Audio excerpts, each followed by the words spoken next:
Flames engulfed the luxury sedan as Owen Stone sprinted across the rain-soaked highway, his work boots splashing through puddles of gasoline and glass.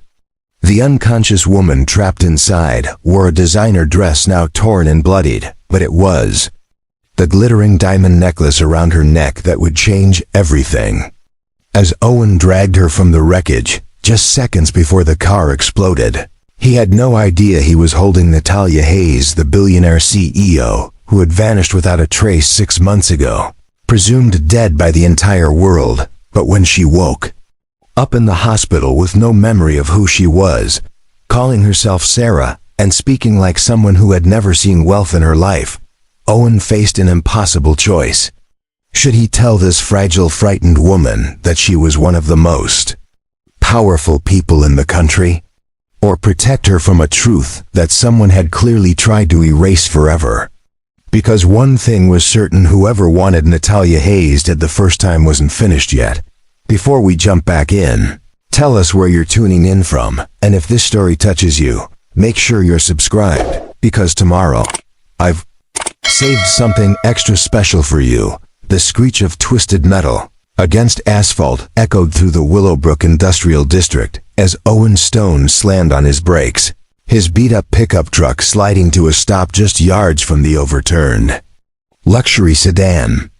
Steam hissed from the crumpled hood while orange flames licked hungrily at the rear of the vehicle, growing larger by the second. Owen didn't hesitate. At 34, his carpenter's instincts kicked in. Immediately assess the situation, identify the problems, fix what could be fixed. But this wasn't a broken cabinet or faulty wiring. This was life and death. Call 911.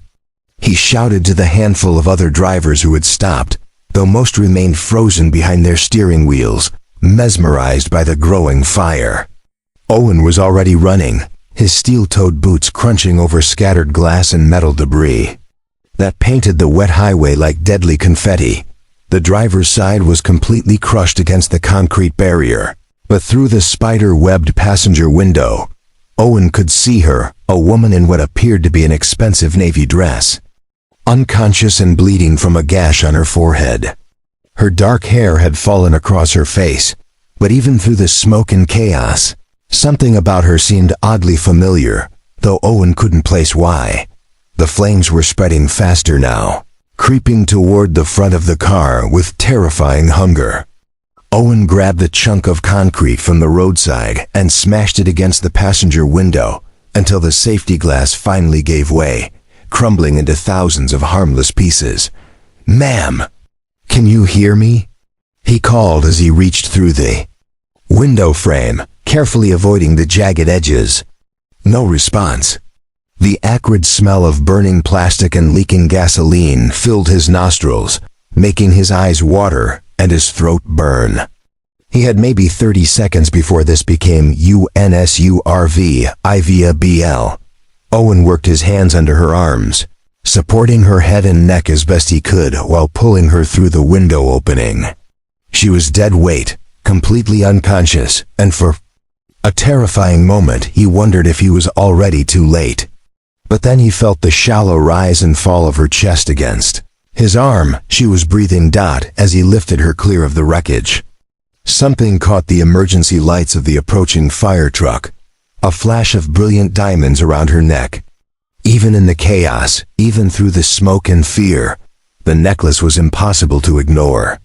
It was clearly worth more than Owen made in several years. An intricate web of perfectly cut stones arranged in a pattern that seemed almost familiar, like something he'd seen before but couldn't quite remember.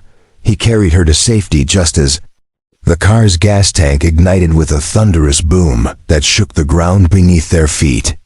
The explosion sent a pillar of black smoke into the gray Willowbrook sky, and Owen instinctively shielded the woman's body with his own as debris rained down around them.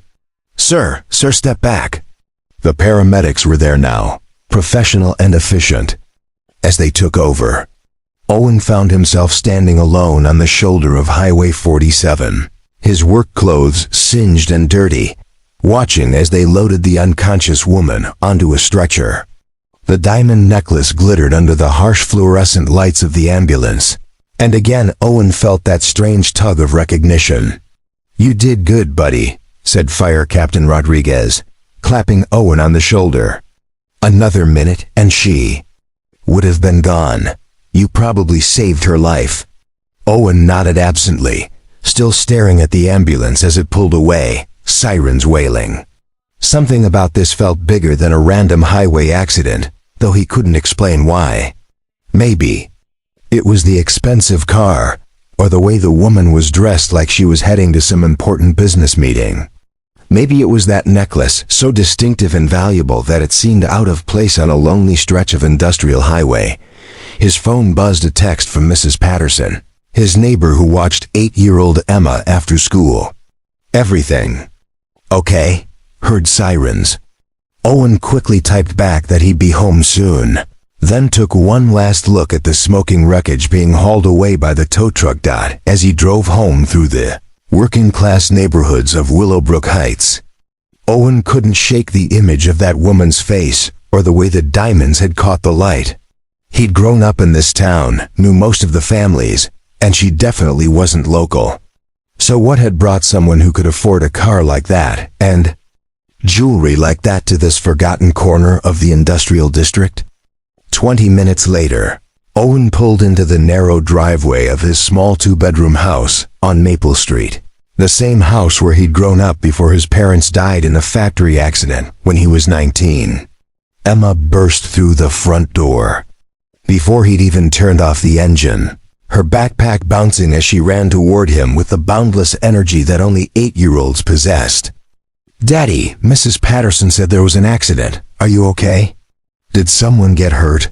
Her questions tumbled out in a breathless rush as she wrapped her arms around his waist, and Owen felt the familiar warmth that made all his struggles worthwhile. "I'm fine, sweetheart," he said, ruffling her auburn curls, so much like her mother's had been. "Just helped someone who needed it. That's what we do, right?" Emma nodded solemnly. "Mama always said helping people is the most important job in the world." Owen's chest tightened. Sarah had been gone for 3 years now, taken by cancer when Emma was just 5, but her wisdom lived on in their daughter's pure heart. Sarah had been the one with dreams bigger than Willowbrook. She'd wanted to travel, to see the world beyond the factory towns and industrial districts. Owen had promised her they'd make it happen someday, but someday had run out too quickly. Now, it was just him and Emma in their little house, making ends meet with his carpentry business and the occasional construction job. Owen built custom cabinets and furniture for the wealthier neighborhoods across town. Quality work that he took pride in, but it barely covered the mortgage and Emma's expenses. Still, they had each other, and that was enough. As they walked inside together, Emma chattering about her day at Willowbrook Elementary, Owen found his thoughts drifting back to the accident. Something about that woman nagged at him, and not just because of the expensive necklace. There had been something familiar about her features, even through the blood and smoke. Like he'd seen her somewhere before, maybe on television or in a magazine. But that was ridiculous. Owen's world was small and predictable: work, Emma, their little house, and the tight-knit community of neighbors who looked out for each other. Whatever world that woman came from, with her designer dress and diamond necklace, it was as far from Willowbrook Heights as the moon. Still, as he helped Emma with her homework at their kitchen table, Owen couldn't stop thinking about those diamonds catching the emergency lights, and the strange feeling that this random act of heroism was about to change everything. The alarm clock's harsh beeping cut through the pre-dawn darkness at 5:30 a.m., just like it had every weekday for the past 3 years. Owen rolled over and slapped the snooze button, allowing himself exactly 9 more minutes before the real day began. Through the thin walls of their house on Maple Street, he could hear the Kowalski's dog barking next door and the distant rumble of the early shift heading to the Willowbrook manufacturing plant. This was Owen Stone's world: predictable, challenging, and held together by sheer determination and love for his daughter. By 6 a.m., Owen was in the kitchen brewing coffee in the same chipped mug he'd used since high school, the one Emma had decorated with finger paints when she was 6. The kitchen itself told the story of their life-clean but worn linoleum floors that Owen kept promising to replace, appliances that were older than Emma but still functional thanks to his handy nature, and a refrigerator covered with her artwork, school photos, and the carefully maintained calendar that kept their lives organized. "Daddy, can I have pancakes?" Emma appeared in the doorway in her favorite purple pajamas, her auburn hair sticking up in impossible directions. She rubbed her eyes with small fists, still half asleep but already negotiating for a breakfast upgrade from their usual routine of cereal and toast. "It's Tuesday, sweetheart," Owen said gently, pulling the generic brand cornflakes from the cabinet. "Pancakes are for weekends, remember?" Emma's face fell, but she climbed onto her booster seat without argument. At 8 years old, she understood their routines and limitations better than most adults understood their own finances. She'd learned early that money was something that had to be carefully managed, that wants and needs were different things, and that her daddy worked very hard to provide for both of them. Owen poured milk over her cereal, the name brand kind, because that was one small luxury he refused to compromise. Anand sat down across from her with his own bowl and a cup of coffee that was stronger than most people could tolerate. These 15 minutes of breakfast together were sacred time in their household, a chance to connect before the day pulled them in different directions. Preparing and narrating this story took us a lot of time, so if you are enjoying it, subscribe to our channel. It means a lot to us. Now back to the story. "Mrs. Chun is teaching us about community helpers today," Emma said between spoonfuls, referring to her second-grade teacher at Willowbrook Elementary. "I told her my daddy is a carpenter who builds beautiful things and helps people fix their houses." Owen smiled, feeling that familiar warmth in his chest. "What else did you tell her?" "I said you're the strongest person in the world and that you saved a lady from a burning car yesterday." Emma's eyes were bright with pride, and Owen realized the accident had made a bigger impression on her than he'd thought. "I'm not the strongest person in the world, Em," he said, reaching over to smooth down her unruly curls. "I just did what anyone would do." "No," Emma said with the serious certainty that only 8-year-olds could muster. "Not everyone would run toward a fire. Mrs. Patterson said most people would be too scared." Owen sipped his coffee and studied his daughter's face, so much like Sarah's but with his own stubborn chin and thoughtful brown eyes. Sarah had always said Emma was wise beyond her years, and moments like this proved it. The tragedy of losing her mother so young had forced Emma to grow up faster than she should have, but it had also given her an understanding of what truly mattered in life. After breakfast, Owen walked Emma to school, 10-minute journey through their neighborhood that they both treasured. Willowbrook Heights wasn't fancy, but it was home.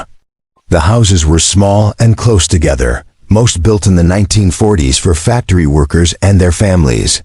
The lawns were tiny but well maintained, the gardens full of practical vegetables rather than ornamental flowers, and everyone knew everyone else's business in the way that small communities always did. "Morning, Owen," called Mrs. Patterson from her front porch, where she was watering a collection of potted plants that somehow thrived despite the industrial air quality. "Heard you were a hero yesterday." Word traveled fast in Willowbrook Heights. By the time Owen dropped Emma off at school, he'd fielded questions from 3 neighbors, the crossing guard, and Emma's teacher, all wanting to hear about the dramatic rescue. Owen deflected most of the attention. He wasn't comfortable being called a hero for doing what felt like basic human decency, but he appreciated the concern of his community. Willowbrook Elementary School was a solid brick building that had educated 3 generations of local families. The hallways smelled like disinfectant and childhood dreams, and the walls were covered with colorful student artwork and motivational posters about reaching for the stars. Emma's classroom was bright and welcoming, filled with beanbag reading Corners and science projects that proved even small-town schools could nurture big imaginations. "Have a good day, sweetheart," Owen said, kissing the top of Emma's head as she joined her classmates for morning circle time. "I'll see you at 3:30. Okay? Love you, Daddy," Emma called back, already engrossed in showing her friend Maddie a new colored pencil she'd found in her backpack. Owen's workday began at Sterling Construction, a mid-sized company that handled everything from kitchen renovations to commercial building projects across the Willowbrook metropolitan area. Owen had started there right out of high school, working his way up from general laborer to master carpenter, and he took pride in the quality of his craftsmanship. His current project was a set of custom built-in bookshelves for a law office, downtown intricate work that required precision and artistry, the kind of job that reminded him why he loved working with his hands. The other guys at Sterling were good people, working class, men who understood the value of honest labor and the challenge of supporting families on blue-collar wages. They ribbed Owen good-naturedly about his rescue heroics, dubbing him Fire Chief Stone and asking if he was planning to abandon carpentry for a career with the fire department. "Just wrong place, right time," Owen insisted as he measured and cut pieces of red oak for the bookshelves.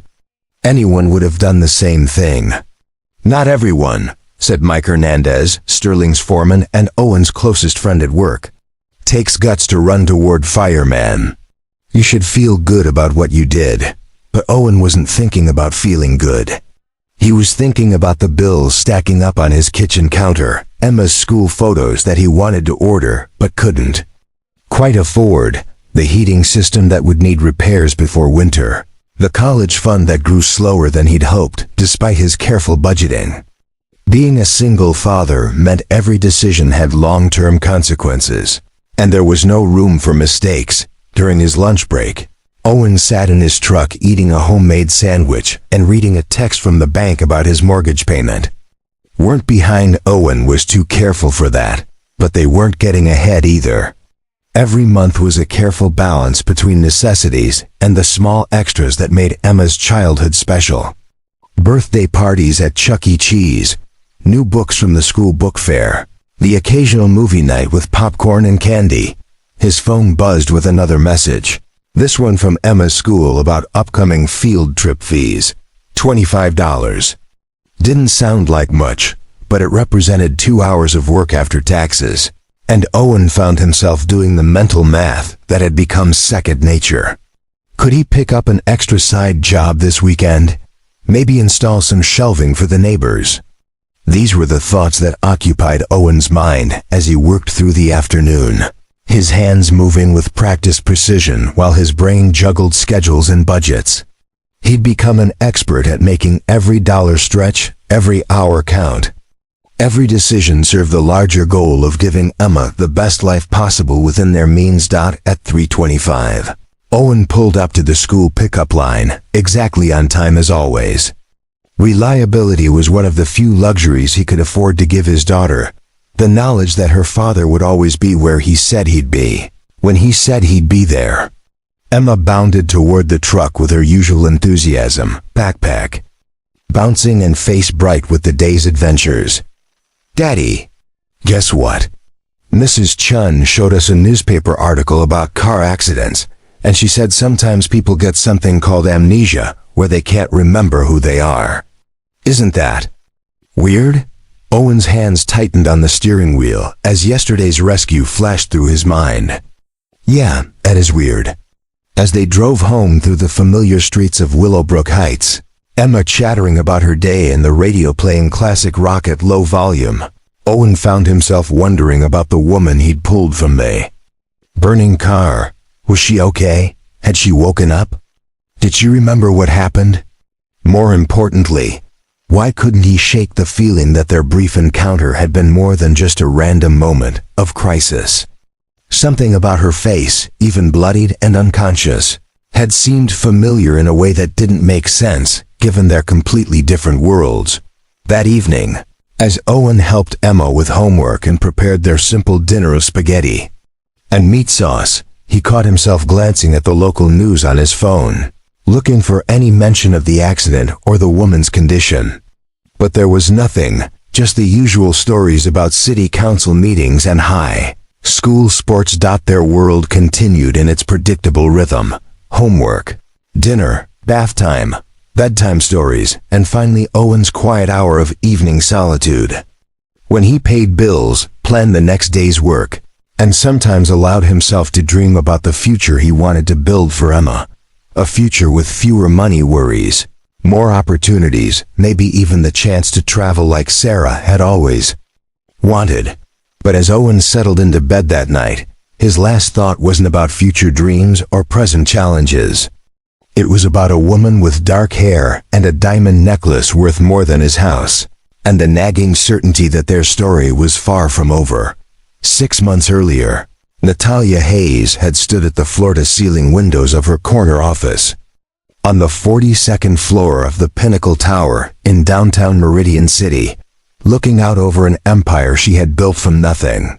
At 31, she was the youngest female CEO in the Fortune 500, commanding a technology conglomerate worth $12 billion and employing over 50,000 people worldwide. The view from her office encompassed the entire financial district, gleaming skyscrapers that housed banks, investment firms, and corporate headquarters, all connected by a web of power and influence that Natalia navigated with the skill of a master chess player. Her reflection in the window showed a woman in a perfectly tailored Armani suit, her dark hair pulled back in an elegant chignon, diamond earrings catching the afternoon light as she reviewed quarterly reports that would determine the fate of thousands of jobs. Hayes Technology Solutions had been her vision, built from a small software development company she'd inherited from her adoptive father when she was just 23. Most people had expected the young woman to sell the struggling business and live comfortably off the proceeds. Instead, Natalia had thrown herself into learning every aspect of the company, working 18-hour days to understand programming, marketing, finance, and corporate strategy. Her penthouse apartment in the exclusive Meridian Heights district reflected the success of those efforts. Minimalist design showcased priceless art collections, while smart home technology controlled everything from lighting to temperature with voice commands. The kitchen was a monument to German engineering that Natalia rarely used, since most of her meals were either business dinners at five-star restaurants or delivered by her personal assistant to whatever conference room had claimed her attention that day. The loneliness of her success was something Natalia rarely acknowledged, even to herself. Relationships had become increasingly difficult as her wealth and power grew. Men either felt intimidated by her achievements or were clearly interested in her money rather than her as a person. Her social circle consisted mainly of other executives and board members, people who understood the demands of her position, but shared her workaholic tendencies rather than offering balance or emotional connection. The signature diamond necklace she wore had been a gift to herself on her 30th birthday, a custom creation from Cartier that cost more than most people's annual salaries. The intricate pattern of perfectly matched stones spelled out NH in a design so subtle that only she knew the meaning. It had become her trademark, photographed for magazine covers and society pages, a symbol of her success that she wore like armor against a world that often seemed to view her as more symbol than person. Natalia's assistant, Jennifer Morrison, knocked softly on the office door before entering with the day's final briefing. Jennifer had been with the company for 8 years, one of the few people who remembered when Natalia was still learning the ropes and making decisions based on instinct rather than market research. The Henderson merger paperwork is ready for your signature, Jennifer said, placing a leather portfolio on the mahogany desk. Legal wants to finalize everything before the weekend. And your mother called. She wanted to remind you about dinner Sunday at the country club. Natalia's relationship with Margaret Hayes, the woman who had adopted her at age 5, was complicated. Margaret meant well, but she lived in a different world of charity luncheons and social expectations. constantly pressuring Natalia to settle down with an appropriate young man and focus on building a family rather than a business empire. The irony wasn't lost on Natalia that the woman who had raised her to be independent now seemed disappointed by just how independent she'd become. "Tell mother I'll try to make it," Natalia said, knowing she probably wouldn't.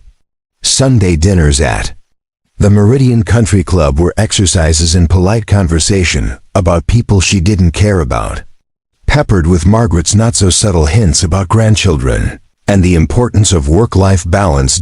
As Jennifer left the office, Natalia returned to the windows, watching the city lights begin to twinkle as evening approached.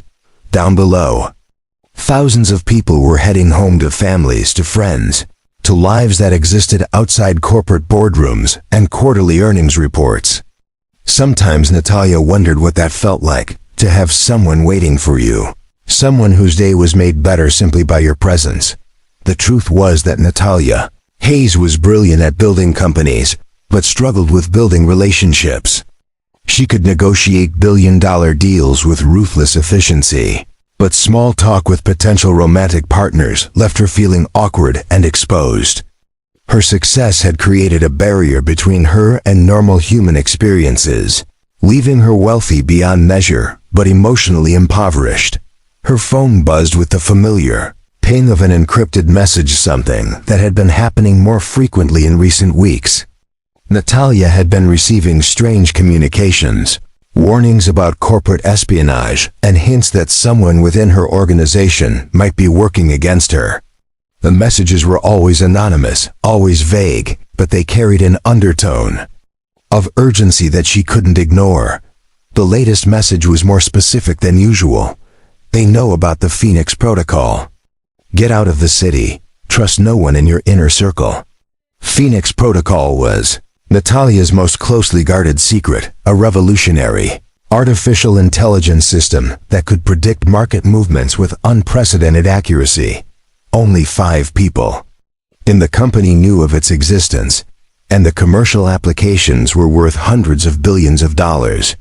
If someone was planning to steal or sabotage the project, the implications went far beyond corporate espionage. Natalia had been planning to drive to her private cabin in the mountains that weekend, a remote retreat where she could think clearly and review the Phoenix files without the distractions of city life. The anonymous warnings had made that trip feel less like a retreat and more like a necessity, but as she gathered her things to leave the office that fateful Friday evening, Natalia couldn't have known that she would never see her corner office again. She couldn't have predicted that within hours, Natalia Hayes, the CEO, would cease to exist, replaced by a confused woman with no memory of boardrooms or billion-dollar decisions. The last thing she remembered clearly was driving her BMW sedan through the industrial district, taking a circuitous route to avoid the Friday evening traffic that clogged the main highways. She'd been on the phone with her head of security, discussing the anonymous threats and whether they warranted hiring additional protection for key executives. "I think you're taking this too seriously," Derek Wilson had said through the cars. BLUETO, OTA system. Probably just some disgruntled employee trying to cause panic. But Natalia's instincts, honed by years of navigating corporate warfare, told her the threats were real. Someone wanted her out of the picture, and they were willing to go to considerable lengths to make it happen. The industrial district was largely empty on Friday evenings, which was why Natalia preferred the route despite its rougher roads and stark scenery. She'd been adjusting her rearview mirror when she noticed the black SUV that had been following her for the past several miles. When she changed lanes, it changed lanes. When she slowed down, it maintained its distance. Natalia's heart rate spiked as she realized the anonymous warnings might have been more than idle threats. She pressed harder on the accelerator, her luxury sedan responding smoothly as she tried to put distance between herself and the pursuing vehicle. But as she rounded a curve near the Willowbrook Industrial District, the SUV suddenly accelerated, ramming into her rear bumper with tremendous force. The impact sent her car spinning across The wet asphalt, tires screaming as she fought to regain control. But physics and momentum won the battle, sending her BMW tumbling end over end before landing on its roof in a shower of sparks and broken glass. The last thing Natalia Hayes remembered was the smell of gasoline and the distant sound of footsteps approaching her demolished vehicle. When she next opened her eyes, she would be in a hospital bed with no memory of stock options or board meetings, no recollection of the empire she'd built or the enemies who had tried to destroy her. The woman who had once commanded the attention of world leaders would be asking a nurse for help remembering her own name. But in that final moment of consciousness, as darkness closed in around her, Natalia's last thought wasn't about business or money or power. It was a simple, human wish that she'd allowed herself more time for the things that really mattered: love, family, connection. The things that couldn't be bought or negotiated, only given and received. The diamond necklace that had symbolized her success lay against her throat as the car began to smoke, its intricate pattern of stones catching the last rays of evening sunlight. Soon, it would be the only clue to her true identity, a breadcrumb trail leading back to a life she could no longer remember living. Owen Stone had never been inside Meridian General Hospital except for the night Emma was born and the terrible weeks when Sarah was dying. The sterile hallways and antiseptic smell brought back memories he tried to keep buried. But something had compelled him to return to check on the woman he'd pulled from the burning car. It had been 3 days since the accident, and Owen couldn't explain the nagging feeling that had been eating at him. Maybe it was the way she'd looked so peaceful despite the chaos. Or maybe it was that distinctive diamond necklace that seemed vaguely familiar in a way he couldn't place. Whatever the reason, he found himself asking at the information desk about Jane Doe from the Highway 47 accident. Room 314, the volunteer said, checking her computer. But visiting hours end at 8 and family only after 6. Owen glanced at his watch. 7:45 p.m. He'd dropped Emma off at Mrs. Patterson's for their weekly movie night, giving him a rare evening of freedom. "I'm the one who pulled her from the car," he explained. "I just wanted to make sure she's okay." The elevator ride to the 3rd floor gave Owen time to question his decision. What was he doing here? The woman was clearly from a different world. Expensive car, designer clothes, jewelry that cost more than he made in a year. She probably had family and friends who were taking care of her, people from her own social circle who understood her life in ways he never could. But when he reached room 314, Owen discovered the woman was alone. She was awake, sitting up in bed and staring out the window at the city skyline with an expression of complete bewilderment. The diamond necklace was gone, presumably locked away with her other belongings, and without it she looked younger, more vulnerable. A bandage covered the gash on her forehead, and her dark hair hung loose around her shoulders. "Excuse me," Owen said softly, knocking on the open doorframe. "I'm Owen Stone. I was there when your car crashed." She turned toward him with eyes that were alert but confused, as if she was seeing the world through someone else's vision. "You're the one who saved me," she said, her voice raspy from smoke inhalation. "The nurse told me. Thank you." Owen stepped into the room, surprised by how small and lost she seemed in the hospital bed. This was clearly someone accustomed to being in control, but the accident had stripped away all her usual armor. "How are you feeling?" "Confused," she admitted with a weak smile. "The doctors say I have amnesia. I can't remember anything about the accident, or, well, anything really. They've been calling me Jane Doe because I don't remember my own name." Owen felt a chill run down his spine. "Nothing at all? I remember general things, what a car is, how to read, basic knowledge about the world. But personal memories? My name, where I live, what I do for work." She shook her head. "It's all gone. Like someone erased part of my brain and left only the instruction manual." Owen pulled a chair closer to her bed, struck by how articulate she was despite her confusion. Even without her memories, this woman carried herself with an intelligence and poise that spoke of education and success. The doctors say it might come back. They say a lot of things, she replied with a slight bitterness. Traumatic brain injury, retrograde amnesia, possible psychological trauma. But they don't know when or if my memories will return. For now, I'm just nobody. The sadness in her voice hit Owen unexpectedly hard. He thought about Emma, about how his daughter's entire identity was built on memories of her mother, their life together, the stories that connected her to her past. To lose all of that, to wake up as a blank slate in a world full of strangers, seemed like a special kind of hell. You're not nobody, Owen said gently. You're someone who survived a terrible accident. Someone who's strong enough to be sitting here talking to me instead of ... He didn't finish the sentence, but they both knew how close she'd come to dying. She studied his face with an intensity that made Owen slightly uncomfortable. Why did you come back? I mean, you saved my life, but you don't know me. Most people would consider their good deed done. Owen wasn't sure how to answer that question honestly. I couldn't stop thinking about the accident. Something about it didn't feel random. Her expression sharpened. What do you mean? I've lived in Willowbrook my whole life, Owen explained. That stretch of Highway 47 where you crashed. It's not exactly on the way to anywhere important. Industrial district. Mostly abandoned warehouses and old factories. What were you doing out there? I wish I could tell you, she said, frustration evident in her voice. The police asked me the same thing. They found my car registration, but the address listed is some corporate office downtown.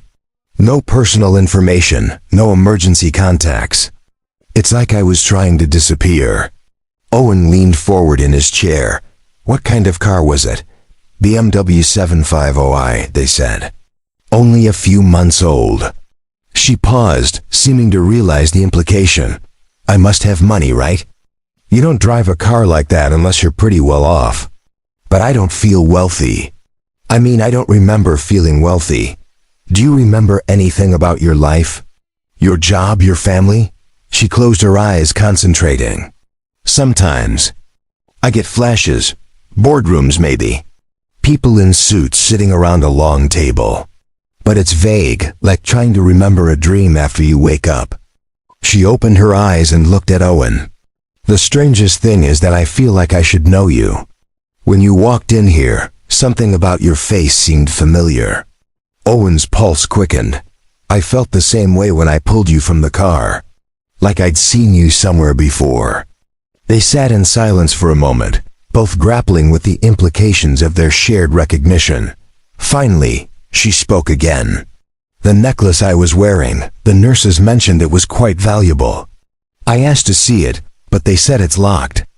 In the hospital safe until they can confirm my identity. It was beautiful, Owen said carefully, very distinctive. Like nothing I'd ever seen before. Can you describe it? Owen tried to recall the details from those chaotic moments. Diamonds, lots of them, arranged in some kind of pattern. It caught the emergency lights, even through all the smoke. Must be worth a fortune. She nodded slowly. I keep thinking that. Necklace might be the key to everything. If it's as unique as everyone says, someone must recognize it. Someone must know who I am. A nurse appeared in the doorway, checking her watch pointedly. Visiting hours are over, sir. Owen stood reluctantly. Something about this woman drew him in, not just her beauty or the mystery surrounding her, but something deeper. An intelligence and strength that shone through despite her vulnerable circumstances. Will you be okay here alone? I'll have to be, she said with a sad smile. The social worker says they're trying to track down my identity through the car registration and other records, but it's taking time. Until then, I'm just Jane Doe in room 314. As Owen walked toward the door, she called after him. Would you mind coming back? I know it's strange, asking the stranger to visit, but you're the only person I've met who doesn't look at me like I'm a medical curiosity. Plus, you might be the key to figuring out who I am." "Of course," Owen said, without hesitation. "I'll come back tomorrow after work." The drive home through Willowbrook Heights gave Owen time to process what he'd learned. The woman's amnesia explained some things but raised new questions. Why had she been driving through the industrial district? Why was her car registration linked to a corporate address rather than a home? And why did they both feel this strange sense of recognition? Back in his kitchen, Owen made himself a cup of coffee and sat at the table where he usually paid bills and helped Emma with homework. Instead of reviewing invoices or planning the next day's work schedule, he found himself sketching the diamond necklace from memory, trying to capture the intricate pattern he'd glimpsed in those brief moments. The design was definitely custom work, probably one of a kind. If he could remember the pattern clearly enough, maybe he could help identify it. Maybe he could help her figure out who she really was. As he worked on the sketch, adding details as they came back to him, Owen couldn't shake the feeling that he was being drawn into something much larger than a random act of heroism. The anonymous woman in room 314 represented a mystery that went beyond simple amnesia, and for reasons he couldn't explain, Owen Stone was becoming determined to solve it. By the time he went to bed that night, Owen had filled 3 pages with different attempts to capture the necklace's design. None of them felt quite right, but one sketch in particular nagged at him, a pattern that seemed almost like letters or symbols hidden within the elaborate arrangement of diamonds. He'd definitely seen that necklace before, Owen realized as he drifted off to sleep. The question was where, and more importantly, what it meant for the woman who had no memory of ever owning it. Over the next 2 weeks, Owen found himself visiting room 314 every evening after work, usually staying until the nurses politely reminded him that visiting hours were over. What had started as simple concern for the woman he'd saved was evolving into something more complex, a genuine friendship that surprised both of them with its easy comfort and natural conversation. She had chosen to call herself Sarah, partly because she needed some kind of name for the medical staff to use, but mostly because it felt right somehow. "It just sounds like me," she'd explained to Owen on his 3rd visit.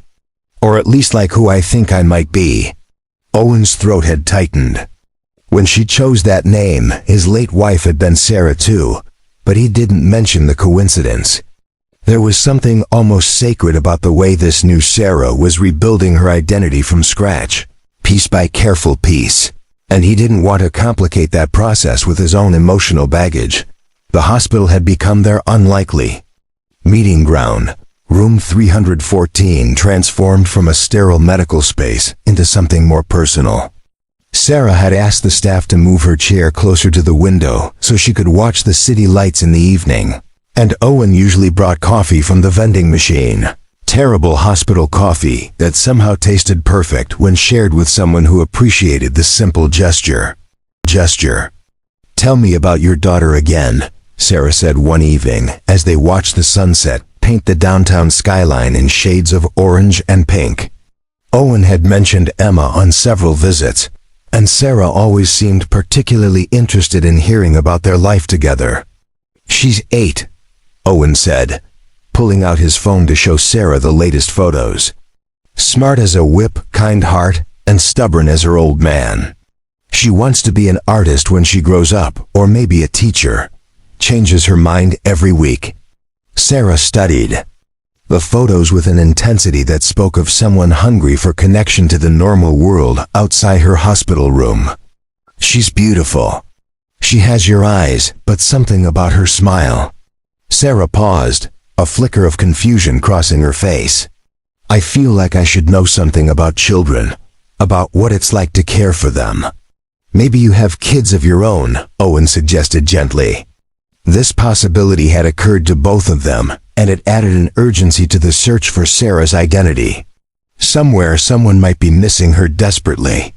"The social worker says there's no record of dependents in my car registration or insurance," Information, Sarah replied. But that doesn't mean anything.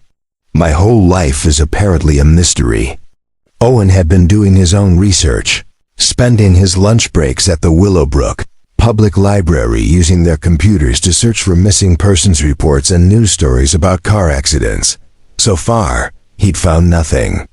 It was as if Sarah had simply materialized from thin air on that rainy evening 2 weeks ago. What about your work? Owen asked. You mentioned flashes of boardrooms and business meetings. Sarah closed her eyes, concentrating the way she always did when trying to access her buried memories. It's frustrating, she said after a moment. I know things about business. I can read financial reports. I understand corporate structure. I even caught an error in the hospital's billing statement. But I can't remember where I learned any of it. This kind of retained knowledge fascinated Owen. Sarah might not remember her personal history, but her professional skills remained intact. She could discuss market trends with the sophistication of someone who'd spent years in the business world, yet she couldn't remember her own last name.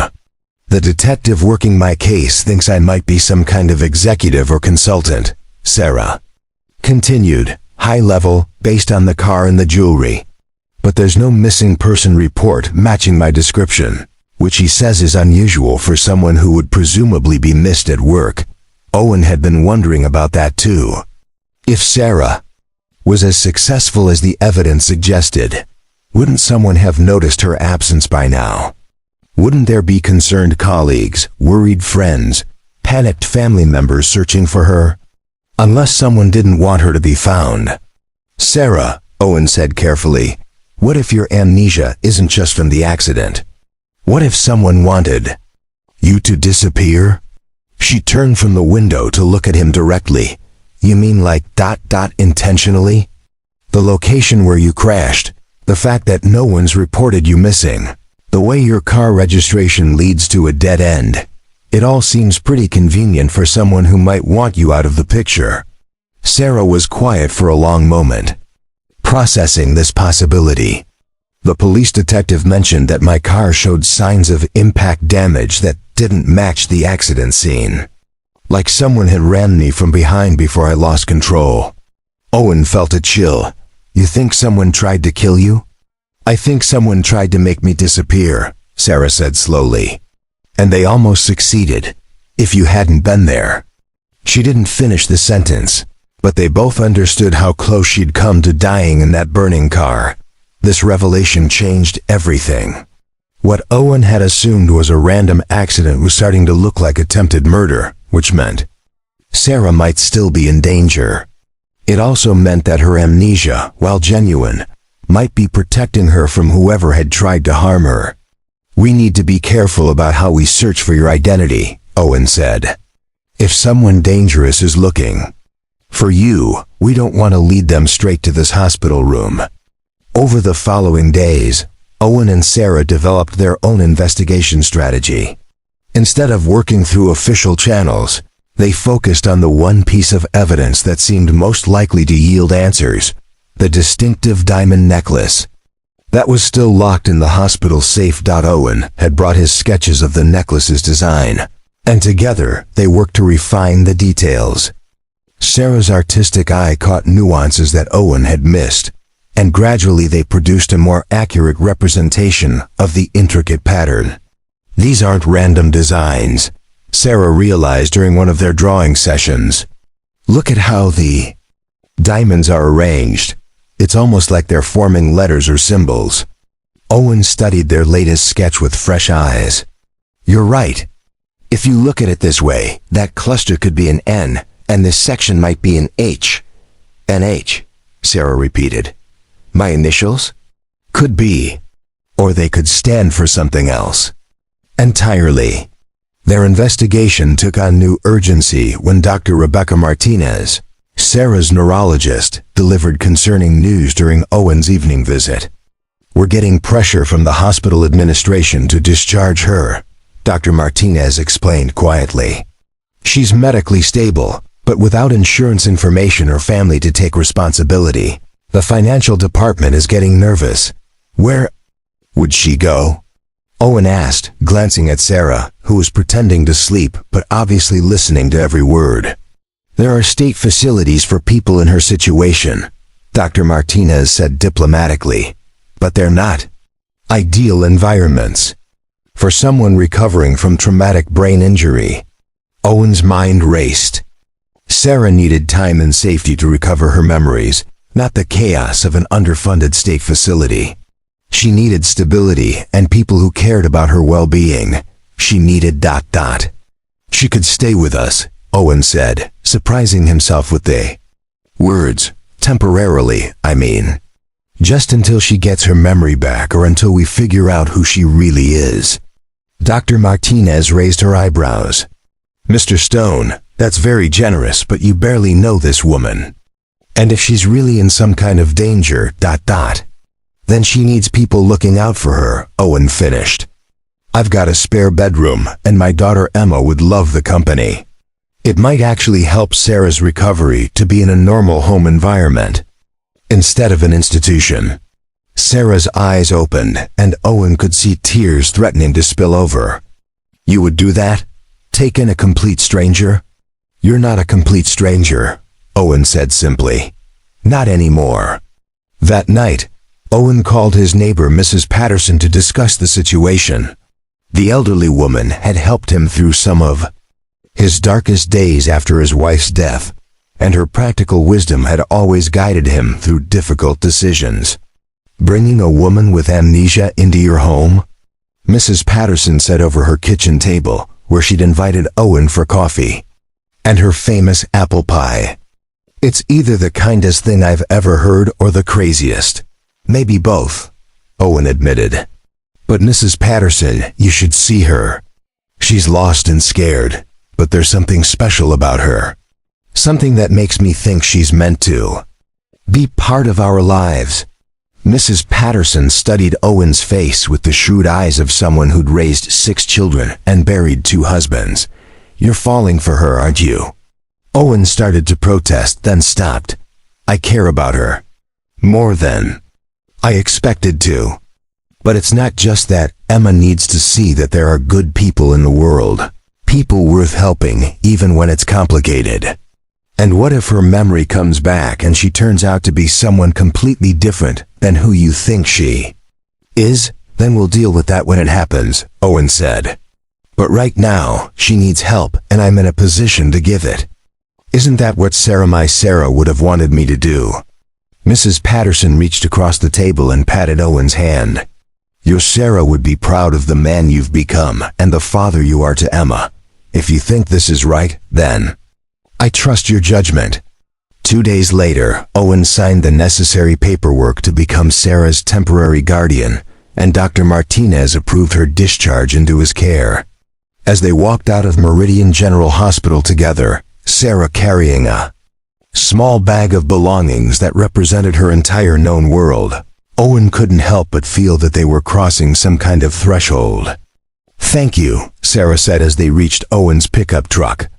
I know this is complicated and potentially dangerous, and I know you're doing it for someone you barely know. I know you better than you think, Owen replied, opening the passenger door for her. And besides, Emma's been asking about the lady Daddy saved every single day. She's going to be thrilled to finally meet you. As they drove through the familiar streets of Willowbrook Heights toward the little house on Maple Street, Owen found himself wondering what their life would look like with Sarah in it. Would she fit into their quiet routines? Would Emma take to her? Would they be able to unlock the mystery of her identity before whoever had tried to hurt her figured out where she'd gone? But looking at Sarah's face as she took in the neighborhood modest houses with well-tended gardens, children playing on sidewalks, the comfortable chaos of working-class family life, Owen thought he saw something like recognition in her eyes. Not memory, exactly, but a sense of belonging that went deeper than conscious recollection. Maybe, just maybe, Sarah was exactly where she was supposed to be. Sarah had been living in the Stone household for 3 weeks when the first signs of trouble began to surface. What had started as a temporary arrangement to help her recover was evolving into something more complex, and Owen found himself caught between his growing feelings for Sarah and his protective instincts as a father. Emma had taken to Sarah immediately, following her around the house like a devoted puppy and insisting that Sarah help with everything from homework to bedtime stories. Sarah, for her part, seemed to have natural instincts with Emma that suggested she'd spent time around young people before, though she couldn't remember when or how. "Sarah, can you help me with my math?" Emma would call out every afternoon when Owen picked her up from school, and Sarah would settle beside her at the kitchen table with infinite patience, explaining multiplication tables in ways that made perfect sense to an 8-year-old mind. "I think I might have been a teacher," Sarah confided to Owen one evening as they cleaned up after dinner. "Emma's questions don't frustrate me the way they probably should. It feels natural, helping her learn." Owen had been thinking the same thing, but he'd also noticed other behaviors that suggested Sarah's background was more complex than elementary education. She automatically straightened picture frames, organized closets with military precision, and had strong opinions about financial news that suggested sophisticated business knowledge. More troubling was the way Sarah sometimes seemed to take charge of household decisions without realizing it. She'd rearranged the kitchen for better efficiency, organized Owen's workshop tools in a way that made perfect sense but felt presumptuous, and had even started making grocery lists based on nutritional analysis rather than budget considerations. "Sarah," Owen said gently one morning as she prepared to walk Emma to school, "you don't have to do everything. You're recovering from a serious injury, and you're supposed to be resting." "I feel fine," Sarah insisted, helping Emma pack her backpack with the thoroughness of a military quartermaster. "Besides, I like feeling useful. It's better than sitting around trying to remember a life that might not even be worth remembering." "But," Owen could see the strain in her eyes, the way she pushed herself to be helpful even when exhaustion was clear in every line of her body. She was trying too hard to earn her place in their home, as if afraid they might ask her to leave if she wasn't constantly contributing. The breaking point came on a Thursday evening when Owen arrived home from work to find Sarah reorganizing his financial documents at the kitchen table. Bank statements, utility bills, and Emma's college fund information were spread across the surface in neat, categorized piles. "What are you doing?" Owen asked, his voice sharper than he'd intended. Sarah looked up in surprise. "I was just trying to help. I noticed some inconsistencies in your budget, and I thought I could streamline your expense tracking. You're overpaying for insurance, and Emma's college fund could be earning better returns if you switch to a different investment strategy." Owen felt heat rising in his chest. "Those are private documents, Sarah." "I know, but—" "No," Owen interrupted, beginning to gather the papers. "You don't know. You don't know anything about our situation, our history, or what we can and can't afford. This isn't your responsibility." Sarah's face flushed. "I was just trying to help. You've done so much for me, and I wanted to give something back. By going through my personal finances, by telling me how to manage money I've been handling on my own for 3 years. The argument escalated quickly, fueled by weeks of unspoken tension and the fundamental weirdness of their situation. Emma appeared in the doorway, drawn by the raised voices, and Owen immediately felt guilty for fighting in front of his daughter. "I'm sorry," Sarah said, standing up from the table. "You're right, I overstepped. I just ... I feel useless here, like I'm taking up space in your life, without contributing anything meaningful." "That's not what this is about," Owen said, but even as he spoke, he realized it was exactly what this was about. Sarah's instinctive competence in areas where he struggled made him feel inadequate, reminded him of all the ways he was falling short as a single parent. "Isn't it?" Sarah challenged. "You're proud, Owen. Too proud to accept help from someone you think is charity case. Well, here's a news flash. Maybe I'm not some helpless victim. Maybe I'm someone who's used to solving problems and making things better. Maybe you are, Owen shot back. Maybe you're some high-powered executive who's used to telling people what to do and having them thank you for it. But this is my house, my family, my responsibility. The words hung in the air between them, sharp and hurtful. Emma's eyes were wide with confusion and fear, and Owen immediately regretted letting his pride and insecurity drive the conversation to this point. "You're right," Sarah said quietly. "This is your family. And I'm just someone you pulled from a burning car who's overstayed her welcome." She turned and walked toward the spare bedroom, and Owen heard the door close with a soft click that sounded final. Emma remained in the doorway, looking between her father and the hallway where Sarah had disappeared. "Daddy, why were you yelling at Sarah?" Emma asked, her voice small and worried. Owen knelt down to his daughter's level, struggling to find words that would make sense to an 8-year-old. "Sometimes grown-ups disagree about things, sweetheart. We weren't really mad at each other, we were both just frustrated. Are you going to make Sarah go away?" The question hit Owen like a physical blow. In the 3 weeks Sarah had been with them, Emma had blossomed in ways Owen hadn't seen since her mother died. She laughed more, asked more questions, seemed more confident and secure. The thought of taking that away from his daughter, or from himself, was almost unbearable. "I don't know, Em," Owen answered honestly. "It's complicated." That night, Owen lay in bed staring at the ceiling and replaying the argument in his mind. Sarah had been right about several things. His budget could be more efficient. Emma's college fund could earn better returns, and he was overpaying for insurance. But accepting her help felt like admitting he couldn't handle his own life, and Owen's pride had been the only thing keeping him afloat since Sarah's death. The next morning, Owen found a note on the kitchen counter, written in Sarah's precise handwriting. "Owen, I've arranged to stay at the women's shelter downtown until I can figure out my next steps. Please don't worry about me. Thank you for everything you've done. Emma is lucky to have you as a father." Sarah. Owen rushed to the spare bedroom to find it empty, the bed neatly made, and no sign that Sarah had ever lived there, except for the faint scent of her shampoo lingering in the air. Emma cried when Owen told her Sarah had left, and nothing, he said, could comfort her. She was like having a mom again. Emma sobbed into his shoulder. "Why did you make her go away?" Owen called the women's shelter, but they confirmed Sarah was there, and had asked not to be contacted. The volunteer on the phone was polite, but firm Sarah was safe. She was receiving counseling services, and she needed space to figure out her situation. For the next week, Owen threw himself into work with desperate intensity, taking on extra projects and staying late to avoid coming home to a house that felt empty despite Emma's presence. His productivity impressed his boss, but Mike Hernandez, the foreman who'd become Owen's closest friend, noticed the change in his demeanor.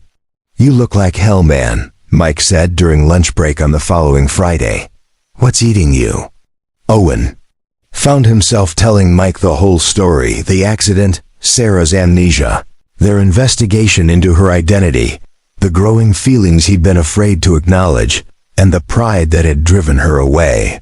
"So let me get this straight," Mike said when Owen finished. "You found a smart, beautiful woman who's great with your kid, who wants to help make your life better, and you kicked her out because she tried to help make your life better. It's more complicated than that." "No, it's not," Mike said bluntly. "You're scared. Your wife died, and you've been protecting yourself and Emma by not letting anyone get too close. This Sarah comes along and suddenly you're feeling things you thought you'd never feel again. So you picked a fight to drive her away before she could hurt you." Owen wanted to argue, but the truth of Mike's words hit too close to home. "What if her memory comes back and she's completely different than who I think she is? What if it doesn't?" Mike countered. "What if she's exactly who she seems to be, and you just threw away the best thing that's happened to you since Sarah died?" That evening, Owen sat Emma down for a serious conversation about Sarah, about love, and about the fear that sometimes made people push away the things they wanted most. "I think you should go get her," Emma said, with the direct wisdom that only 8-year-olds possessed. "And tell her you're sorry, and ask her to come home." "What if she doesn't want to come back?" Emma considered this seriously. "Then at least you'll know you tried." "Mama always said trying was the most important thing." Owen smiled despite his heavy heart. His daughter was right, as usual. It was time to swallow his pride and fight for the woman who had somehow become essential to their family in just 3 weeks. But first, he needed to make sure Sarah was safe. Because if his suspicions were correct, the people who had tried to make her disappear once might not be finished with her yet. Owen's fears about Sarah's safety proved prophetic when Detective Ray Alvarez called him on a Tuesday morning with news that made his blood run cold. Sarah had disappeared from the women's shelter, and this time there were clear signs of foul play. Security cameras show a man approaching her on 9 p.m. last night, Detective Alvarez explained over the phone. Medium height, dark clothing, baseball cap pulled low. Ms. Doe, or Sarah, as you call her, seemed to recognize him. They talked for about 2 minutes, then left together. She didn't return to her room. Owen's hands tightened around his phone. Did she go willingly? That's the million-dollar question, Alvarez said. The footage is grainy, but it doesn't look like force was involved. However, her belongings are still in her room, including the clothes she was wearing when she left the hospital. That suggests she wasn't planning to be gone long. Owen closed, his eyes fighting the panic that threatened to overwhelm him. He'd let his pride drive Sarah away at the exact moment she needed protection most. If something happened to her because he'd been too stubborn to swallow his ego, double quotes, what can I do to help? Owen asked. We're treating this as a potential kidnapping, but we need more information about her background. I know you've been working on identifying her. Have you found anything new? Owen thought about the diamond necklace sketches he and Sarah had worked on together, the pattern that seemed to form letters. Detective, the necklace she was wearing, is it still in the hospital safe? Should be. Why? Sarah and I think the design might be her initials. NH worked into the diamond pattern. If that's true, maybe we can trace it back to the jeweler. Who made it? That's actually not a bad idea, Alvarez admitted. Custom jewelry like that would have records. I'll pull the necklace from evidence and see what we can find. After hanging up, Owen stared at his phone, feeling helpless in a way he hadn't experienced since the days when his Sarah was dying, and there was nothing he could do to save her. History was repeating itself, and once again, he was watching someone he loved slip away while he stood powerless on the sidelines. But this time was different. This time, he could fight back. Owen called in sick to work and drove straight to the women's shelter, where he convinced the manager to let him examine Sarah's room. Her few belongings told a story of someone trying to rebuild an identity from scratch. Library books about amnesia and brain injury, notebook pages filled with memory exercises, and the sketches they'd made together of the diamond necklace. Hidden beneath her pillow, Owen found something the police had missed, a small piece of paper with a phone number written in Sarah's handwriting. Below the number she'd written, NH Phoenix, trust no one. Owen's heart raced. NH could be her initials, but Phoenix might be a code name or location. And trust no one suggested Sarah had remembered something important, something dangerous. Enough that she'd felt the need to hide the information. He called the number from his cell phone, but it went straight to a generic voicemail message. However, caller ID showed the number was registered to a law firm in downtown Meridian City, Crawford, Mitchell and Associates. The law office was located in the prestigious Pinnacle Tower, a gleaming skyscraper that housed some of the city's most powerful corporations. Owen felt out of place in his work clothes among the suited executives and marble lobbies, but desperation gave him courage.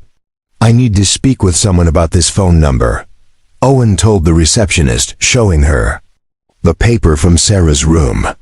It's connected to a missing person case. The receptionist's professional smile faltered when she saw the number. I'll need to get Mr. Crawford. One moment, please. James Crawford turned out to be a distinguished man in his 60s with silver hair and the careful demeanor of someone who dealt in secrets for a living. He studied Owen with sharp eyes that missed nothing. You said this involves a missing person? Crawford asked. Owen explained about Sarah's amnesia, her disappearance from the shelter, and the hidden note with Crawford's number. As he spoke, Crawford's expression grew increasingly troubled. The woman you're describing, Crawford said carefully. Can you tell me about the necklace she was wearing? Owen pulled out his sketches, and Crawford's face went pale. Dear God, the lawyer whispered. It's really her. We thought she was dead. Who? Owen demanded. Who is she? Crawford looked around nervously, then led Owen into a private conference room and locked the door. The woman you know as Sarah is Natalia Hayes, CEO of Hayes Technology Solutions. She's been missing for 6 months, presumed dead after her car was found burned out in a ravine. Owen felt the world tilt. CEO? But she doesn't remember any of that. Because someone tried very hard to make sure she never would. Crawford sighed grimly. Natalia came to me 3 days before she disappeared. She'd been receiving anonymous threats, warnings that someone in her inner circle was planning to kill her and make it look like an accident. Phoenix, Owen said, remembering the note. She wrote something about Phoenix. Crawford's eyes widened. Phoenix Protocol. It's a revolutionary AI system Natalia's company developed. Worth billions if it falls into the wrong hands. She suspected someone was planning to steal it and eliminate her to cover their tracks. The pieces began falling into place for Owen. So they staged her death, but she survived with amnesia. They thought they were safe until she started recovering her memory, Crawford finished. Someone must have been watching the hospital, the shelter. The moment she showed signs of remembering who she really is. Owen's phone rang. Detective Alvarez. Owen, we've got a problem. The necklace is gone from the hospital safe. Someone with administrative access removed it 2 hours ago, along with all documentation of its existence. They're covering their tracks, Owen told Crawford after relating the detective's news. Which means they have Sarah, and they're going to finish what they started 6 months ago. Crawford was already reaching for his phone. I'm calling the FBI. Corporate espionage, attempted murder, kidnapping. This is way beyond local police jurisdiction. But Owen was thinking about Emma, about what would happen to his daughter if he lost another person he loved to forces beyond his control. He was thinking about Sarah's courage in facing her shattered memories, her kindness with Emma, the way she'd tried to build a life from nothing. How long before the FBI can mobilize? Owen asked. Hours, maybe longer, Crawford admitted. These things take time. Sarah doesn't have time, Owen said grimly. Do you have any idea where they might take her? Crawford hesitated, then pulled out a file.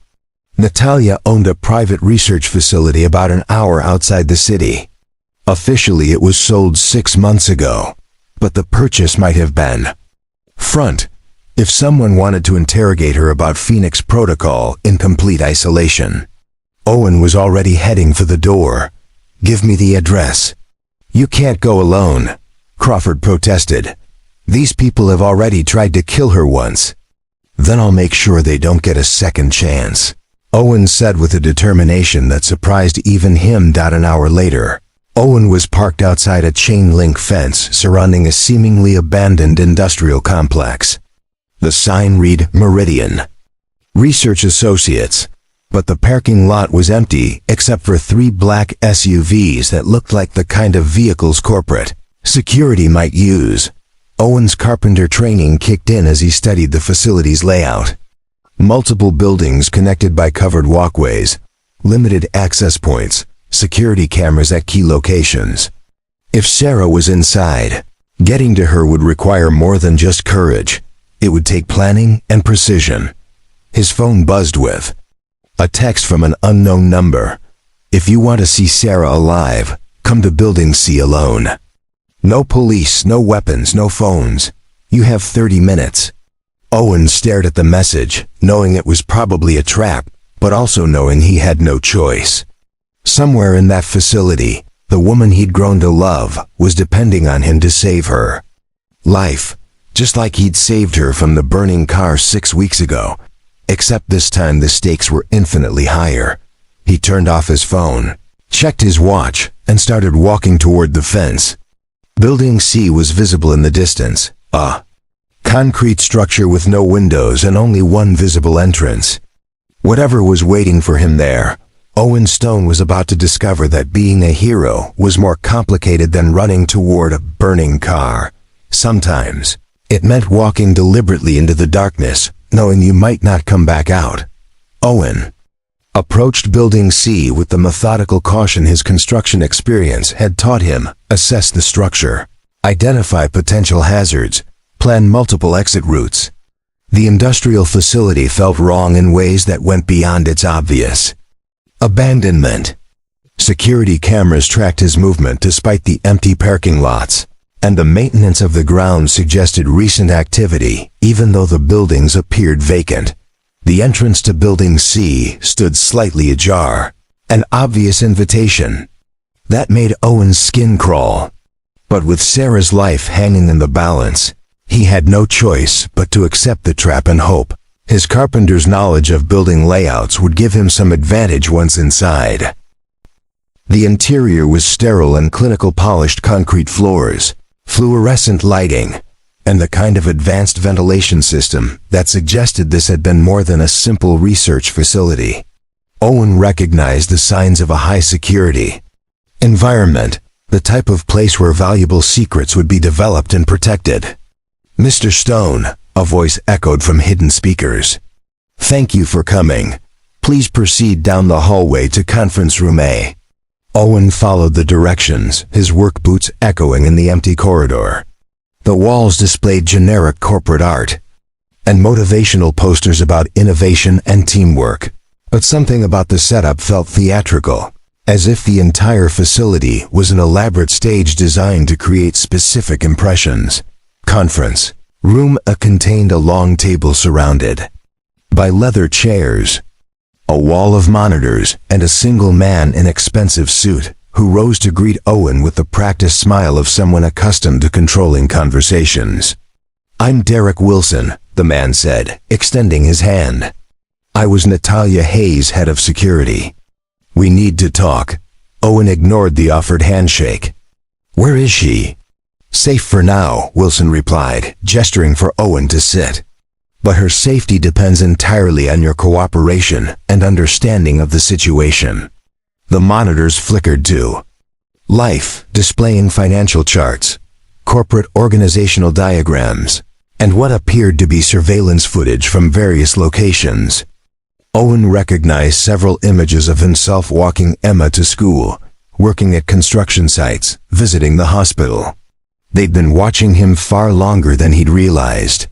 6 months ago, Natalia Hayes was the most powerful woman in the technology industry, Wilson began, clicking through slides that showed corporate headquarters, board meetings, and magazine covers featuring an elegant woman in business attire. She controlled billions in assets and held the key to artificial intelligence systems that would revolutionize global commerce. Owen studied the images, trying to reconcile the polished CEO with the confused, vulnerable woman who'd helped Emma with homework in his kitchen. "So you decided to kill her?" "We decided to save her," Wilson corrected. Natalia was spiraling, Mr. Stone, paranoid, isolated, making increasingly erratic decisions that threatened not only her company, but the thousands of jobs that depended on her leadership.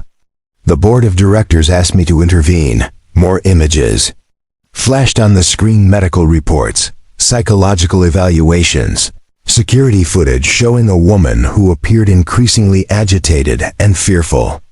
Owen recognized Sarah's mannerisms even in these glimpses of her previous life. But the context was completely different from what he'd expected. She'd become convinced that someone was trying to kill her, Wilson continued. Seeing conspiracies everywhere, trusting no one, sleeping in different locations every night. The stress was destroying her judgment and her health. Maybe because someone actually was trying to kill her, Owen pointed out. Wilson's expression remained patient, as if explaining something obvious to a slow student. The accident was meant to be therapeutic, not fatal. A controlled scenario that would allow us to place Natalia in a secure medical facility where she could receive treatment for her paranoia and anxiety disorders. Owen felt sick. You caused her amnesia deliberately. We created an opportunity for her to start fresh, free from the delusions and fears that were consuming her life, Wilson said. The amnesia was an unexpected but beneficial side effect. For the first time in years, Natalia was happy, relaxed, able to form normal relationships. The monitors now showed surveillance footage from Owen's own home, Sarah reading to Emma, cooking dinner, laughing at something on television. The invasion of privacy was staggering, but Owen forced himself to focus on the larger implications of Wilson's words. You've been watching us the entire time. We had to ensure her safety and monitor her recovery, Wilson confirmed. When she chose to stay with you rather than accept placement in a state facility, we saw it as a positive development. You provided exactly the kind of stable, nurturing environment that traditional therapy couldn't offer. Owen's mind raced, trying to separate truth from manipulation in Wilson's carefully crafted narrative. If everything was going so well, why did you take her? Because she was starting to remember, Wilson said, his composure cracking slightly. Fragments at first: business terminology, financial concepts, technology protocols. But yesterday, she accessed a computer at the women's shelter and attempted to log into Hayes Technologies' corporate network. The implications hit Owen like a physical blow. Sarah's mysterious knowledge about business, her instinctive competence with complex problems, her natural authority, it all made sense if she'd been running a billion-dollar company before the accident. The Phoenix Protocol, Owen said. That's what this is really about. Wilson's calm facade dropped entirely. Phoenix is worth hundreds of billions of dollars, Mr. Stone. Artificial intelligence that can predict market movements, optimize supply chains, and revolutionize global commerce. Natalia was the only person who understood how to implement it safely. So you needed her alive but controllable. We needed her healthy and rational, Wilson insisted. The paranoid, increasingly unstable woman she'd become was a danger to herself and everyone around her. The therapeutic amnesia gave us a chance to help her rebuild her identity in a healthier framework. Owen stood up, his carpenter's instincts telling him this conversation was a distraction from whatever was really happening in the facility. I want to see her, now. Wilson hesitated, then pressed a button on the conference table. The monitors switched to a live feed from what appeared to be a comfortable apartment bedroom, sitting area, kitchenette. Sarah was there, sitting at a small table and writing in a notebook. She looked calm but alert, occasionally glancing toward the camera as if aware she was being observed. She's not being harmed, Wilson said. But she's also not being allowed to leave until we can ensure that her recovered memories won't pose a threat to corporate security or her own mental health. Owen studied Sarah's image on the screen, looking for signs of distress or coercion. She appeared to be taking notes, possibly trying to piece together fragments of returning memory. Her movements seemed natural and unforced, but Owen noticed she was positioned where she could watch the room's only door. How long are you planning to keep her prisoner? Until we can implement a controlled reintegration process, Wilson replied. Gradually restore her memories in a therapeutic environment, help her understand the context of her previous paranoia, and prepare her to resume her responsibilities with appropriate medical support. It sounded reasonable, even compassionate. But Owen's instincts screamed that something was fundamentally wrong with Wilson's version of events. The elaborate facility, the extensive surveillance, the carefully orchestrated accident, it all suggested a level of planning and resources that went far beyond corporate concern for an unstable executive. "What about Emma?" Owen asked. "My daughter. She's attached to Sarah. She's going to be devastated if Sarah just disappears from her life." Wilson's expression softened slightly. "We understand that would be difficult. Perhaps we could arrange supervised visits once Natalia's treatment is complete. You've clearly been a positive influence on her recovery." Owen nodded as if considering the offer, but internally he was cataloging everything he'd observed about the facility's layout and security. His construction experience had taught him to read building plans, understand structural systems, and identify weak points in seemingly solid structures. "Can I talk to her?" Owen asked. "Just for a few minutes?" Wilson hesitated, then nodded. "Brief conversation only. Don't say anything that might trigger traumatic memories or increase her agitation." As Wilson led him through corridors toward Sarah's location, Owen noticed details that suggested this facility was more prison than hospital. Reinforced doors, limited windows, and security checkpoints that could be activated remotely. Whatever Natalia Hayes had been before her accident, the people holding her now were taking extraordinary precautions to prevent her escape. When they reached the apartment where Sarah was being held, Owen saw her face light up with relief and joy that couldn't possibly be faked. Whatever else might be true about her identity or her past, her feelings for him and Emma were genuine. "Owen." Sarah rushed to the reinforced glass that separated them. "Are you okay? Is Emma safe?" "We're fine," Owen assured her, pressing his hand against the glass. "Sarah, do you remember anything new about who you really are?" Sarah glanced nervously at Wilson, who was monitoring their conversation from just outside the room. "Some things," she said carefully. "Important things. But Owen, you need to be careful. The people who brought me here aren't who they claim to be." Wilson stepped forward. "That's enough, Mr. Stone.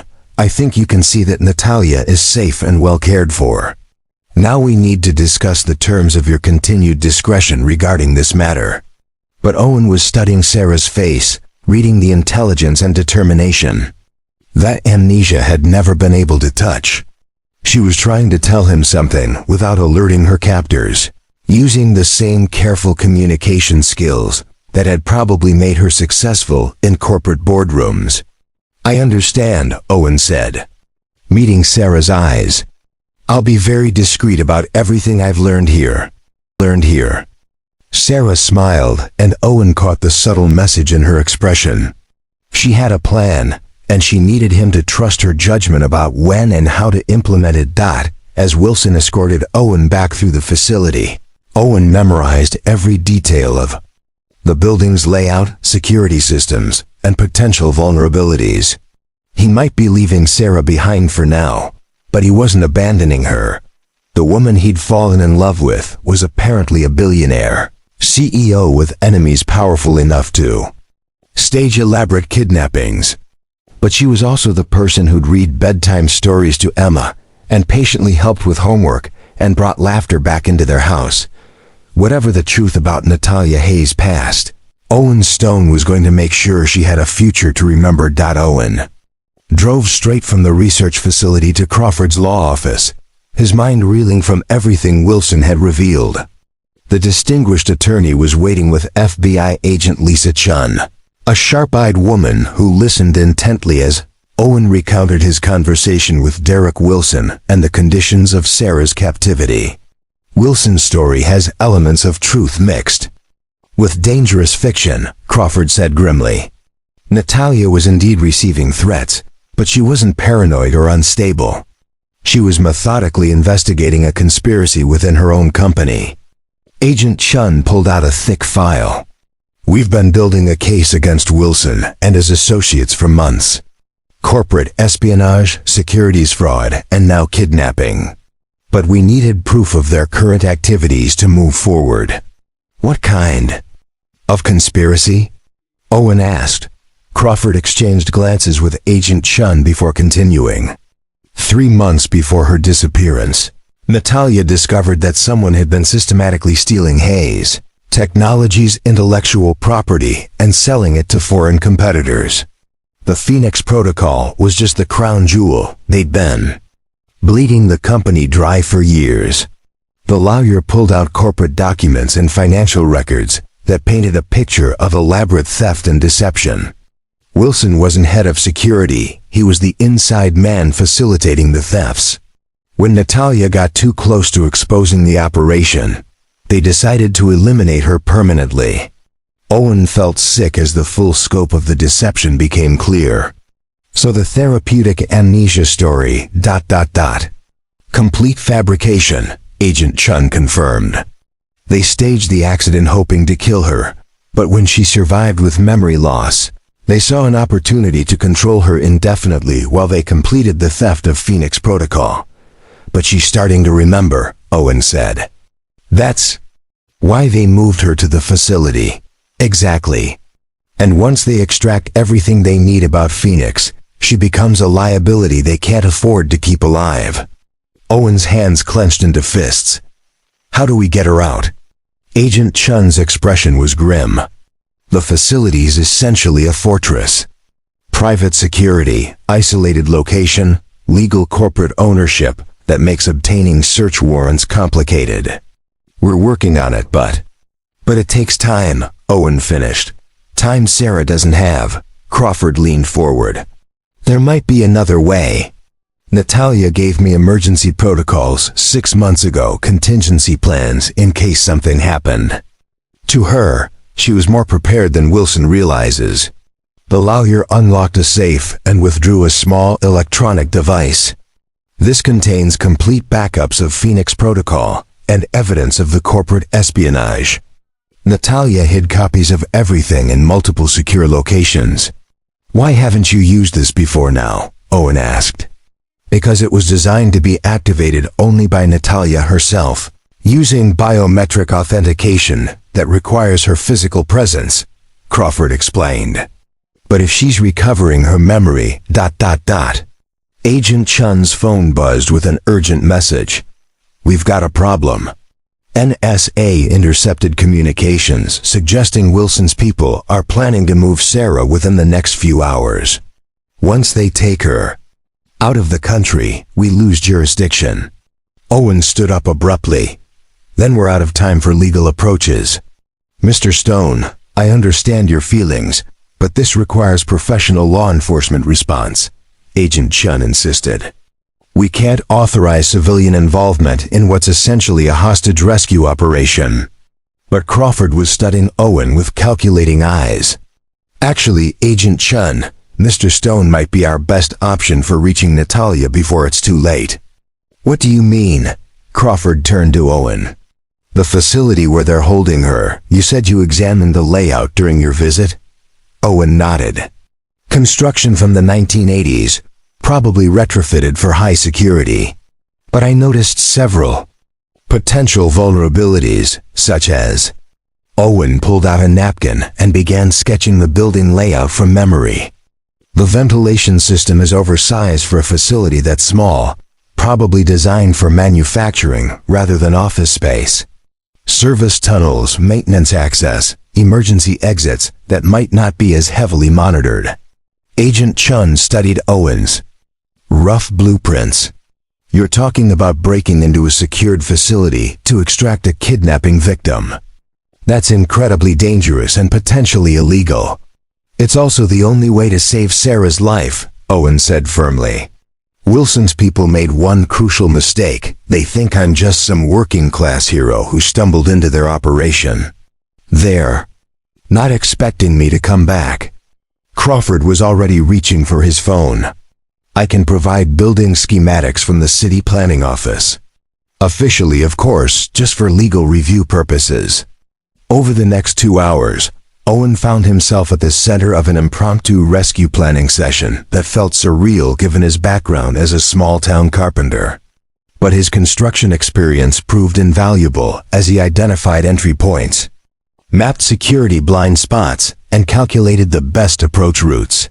The loading dock on the east side, Owen explained, pointing to the architectural drawings Crawford had obtained. It's designed for truck access, which means heavy doors, but minimal electronic security. And look here, the maintenance tunnel. System connects to the building's central HVAC. Agent Chun was clearly uncomfortable with the planned civilian elements. Even if you could reach the building where Ms. Hayes is being held, how would you extract her? Wilson's people will be armed and professionally trained. Owen's phone rang before he could answer, an unknown number that made his blood run cold. Mr. Stone, Derek Wilson's voice was cold and professional. I'm afraid there's been a change in plans. We'll be transferring Natalia to a more secure facility this evening. I thought you should know that your cooperation is still essential for her continued well-being. What kind of cooperation? Owen asked, gesturing for Agent Chun to trace the call. The kind that ensures your daughter Emma continues to walk safely to school every morning, Wilson said quietly. I trust you understand the implications. The line went dead, and Owen felt fury unlike anything he'd experienced since Sarah's death. They were threatening Emma now, using his 8-year-old daughter as leverage to control him. They just crossed a line they can't uncross, Owen said grimly. Agent Chun was already coordinating with local police to provide protection for Emma, but Owen knew that wouldn't be enough. As long as Wilson and his associates remained free, his family would never be safe. Crawford handed Owen an envelope. Everything you need is in here. Facility access codes that Natalia provided 6 months ago. Emergency contact numbers and authorization documentation that should help if you encounter law enforcement. This is insane, Agent Chun protested. We should wait for backup, coordinate with tactical teams, follow proper protocols. Sarah doesn't have time for proper protocols, Owen replied, checking his watch. And neither does Emma. As Owen prepared to leave for what might be the most dangerous night of his life, Crawford pulled him aside. There's something else you should know about Natalia, the lawyer said quietly. The reason she never married, never had family of her own. What about it? She was terrified of putting people she loved at risk. The corporate world she operated in was ruthless, and she'd seen too many executives' families become targets. She chose isolation to protect others. Owen understood the implication. Sarah's careful distance from romantic relationships hadn't been about not wanting love. It had been about not wanting to endanger the people she might come to love. But she let herself care about you and Emma, Crawford continued. Do you understand? How significant that is? How much trust that represents? Owen nodded, feeling the weight of responsibility and love in equal measure. Sarah had taken the biggest risk of her life by opening her heart to his family, and now it was his turn to risk everything to save hers. As he drove through the darkening streets toward the industrial facility, Owen thought about the woman who had seamlessly transitioned from billion-dollar boardrooms to bedtime stories, from corporate leadership to homework help. The amnesia had stripped away her defenses and revealed the person she'd always been underneath the executive armor, someone capable of profound love and fierce protection of those she cared about. Tonight, Owen Stone was going to prove he was worthy of that love, no matter what it cost him. The maintenance tunnel beneath the research facility was cramped, dark and filled with the industrial humming of ventilation systems that Owen navigated by feel and instinct. His construction experience had taught him to read building systems like blueprints, and the overhead ductwork guided him toward the central section where Sarah was being held. Crawford's access codes had worked perfectly at the service entrance, confirming that Natalia Hayes had indeed prepared for this exact scenario months before her disappearance. The woman who couldn't remember her own name had left breadcrumbs. That would lead to her rescue if Owen could reach her before Wilson's people moved her to whatever more secure facility they had planned. Through gaps in the ceiling panels, Owen could hear voices and movement in the rooms above. Wilson was coordinating the transfer operation, his tone urgent and professional as he directed his team to prepare for immediate departure. "The helicopter will be here in 30 minutes, Wilson was saying. "All documentation needs to be secured, and the subject needs to be sedated for transport. We can't risk any complications during the move." Owen's jaw tightened. They were planning to drug Sarah, which meant his window of opportunity was closing rapidly. He located the ventilation grate that led to her apartment and began working on the screws with tools from his carpenter's belt. The grate came away quietly, and Owen dropped into Sarah's room just as she looked up from her notebook with startled recognition. "Owen," she whispered, rushing to embrace him. "I knew you'd come. But it's dangerous. They have armed guards throughout the building. Are you hurt?" Owen asked, checking her for signs of injury or distress. "I'm fine, but Owen, I remember everything. Now my name, my company, the people who tried to kill me." Sarah's eyes were bright with intelligence and determination that reminded Owen of the executive she'd been. "Derek Wilson has been stealing from Hayes Technology for years. He needs Phoenix Protocol to complete the theft, but he also needs me, dead to cover his tracks." Owen pulled out the electronic device Crawford had given him. "Your lawyer gave me this. He said it contains evidence of the corporate espionage." Sarah's face lit up with recognition. "Emergency Protocol 7. I recorded everything: financial records, communication intercepts, documentation of the theft, but it needs my biometric signature to activate." She pressed her thumb to the device's scanner, and immediately it began transmitting data to predetermined recipients: the FBI, the Securities and Exchange Commission, Hayes Technology's Board of Directors, and major news organizations. "Wilson's operation is finished," Sarah said with satisfaction. "But we still need to get out of here before he realizes what's happening."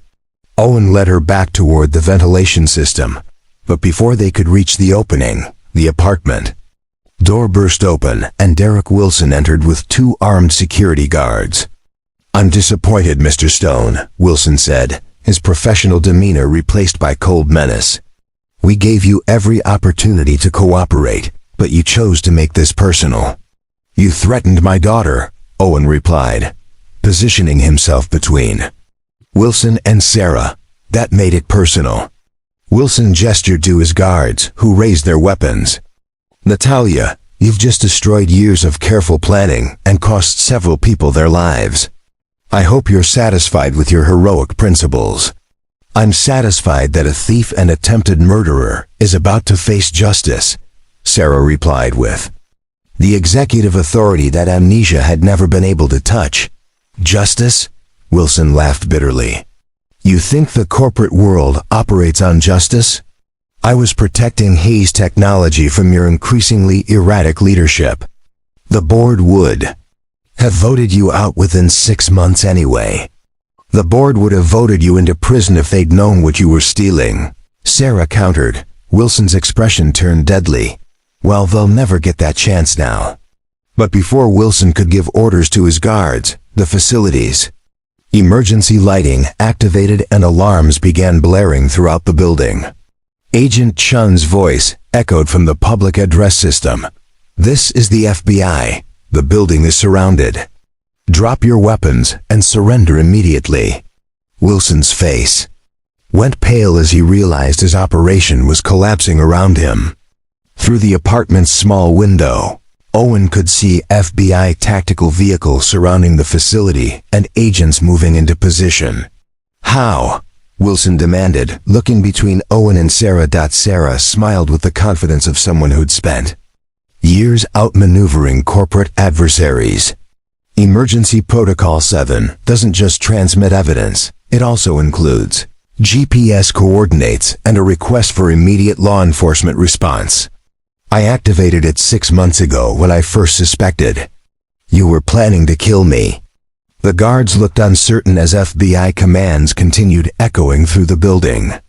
Wilson's authority was evaporating as quickly as his escape options. "Drop your weapons and step away from the civilians," Agent Chun commanded as she entered the apartment with a full tactical team behind her. The surrender was anticlimactic after the months of conspiracy and violence. Wilson and his associates were taken into custody without resistance, their elaborate operation undone by the very technology they'd been trying to steal. As Owen and Sarah were escorted to safety by FBI agents, Sarah suddenly stopped and turned to face the facility where she'd been held captive. "I remember everything now," she said quietly. "Not just my name and my company, but who I was before the accident. The isolation, the fear, the way I pushed people away to protect them." Owen took her hand. "And now? Now I remember why I let myself care about you and Emma despite the risks," Sarah replied. "Because some things are worth fighting for, even when it's dangerous." 6 weeks later, Owen stood in the kitchen of their new house.